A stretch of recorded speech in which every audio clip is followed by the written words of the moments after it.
कि चाहे एयरटेल महंगा हो जाए, वोडाफोन महंगा हो जाए, रिलायंस महंगा हो जाए, कोई भी महंगा हो जाए, लेकिन भारत सरकार 140 करोड़ आदमी के साथ खड़ी है और वो एक सस्ते दर पर मोबाइल फोन देगी, लोगों को देगी, टैरिफ देगी।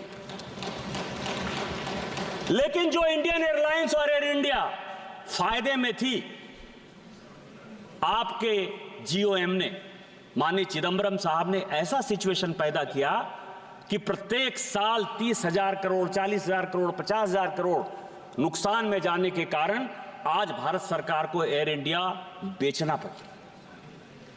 और जब बेच देंगे तो भारत सरकार के पास इस एक्ट के खत्म होने के बाद कौन सा मैकेनिज्म है जिसके आधार पर कि वो रेगुलेट कर सकते हैं।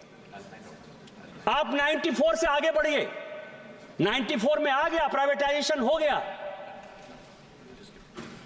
ईस्ट वेस्ट एयरलाइंस आ गई, जेट एयरवेज आ गई, इवन किंगफिशर आ गई, सारे एयरलाइंस आ गए। अटल बिहारी वाजपेयी की सरकार आ गई।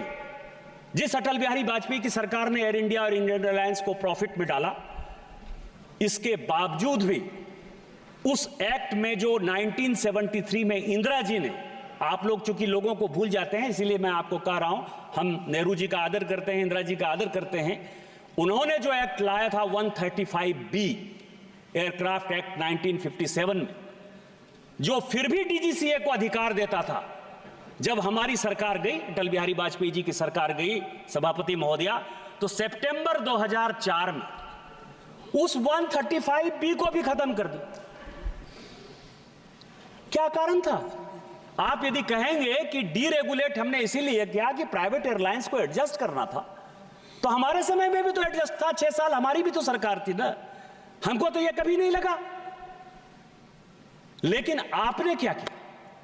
आपने 135, और जिस दिन आपने 135B को खत्म कर दिया, उसके बाद भारत सरकार के हाथ में कुछ नहीं बचा।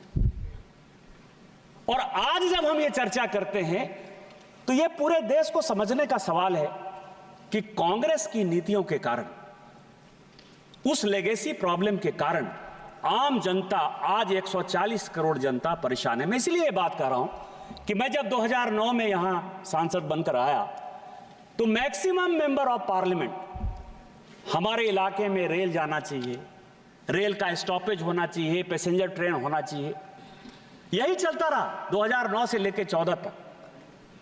लेकिन 2014 में जब माननीय प्रधानमंत्री जी प्रधानमंत्री बने और उड़े देश का आम नागरिक, जब उन्होंने कहा कि चप्पल वाले को भी जो है हम प्लेन में बिठाएंगे, हवाई चप्पल वाले को, और जब सिंधिया साहब ने जिसको कैरी किया कि 70 एयरपोर्ट से आज 157 एयरपोर्ट हो गया, जब जगह जगह, चूंकि मैं भी उस योजना का पार्ट हूं, मेरे यहां गए थे सिंधिया साहब, एक छोटे से जगह देवघर में, संथालपट्टा में, जहां की ट्रेन नहीं रुकती थी, आज वहां हवाई जहाज रुकता है, हवाई जहाज चलता है। बेंगलोर के लिए वहां से प्लेन है, दिल्ली के लिए वहां से प्लेन है, कलकत्ता के लिए प्लेन है, रांची के लिए प्लेन है, पटना के लिए प्लेन है, सभी जगह के लिए प्लेन है। केवल 1.5 साल 2 साल में, 2 साल ही हुआ है अभी।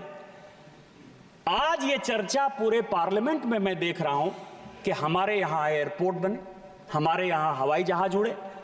ये सबसे बड़ा चेंज है माननीय प्रधानमंत्री जी का।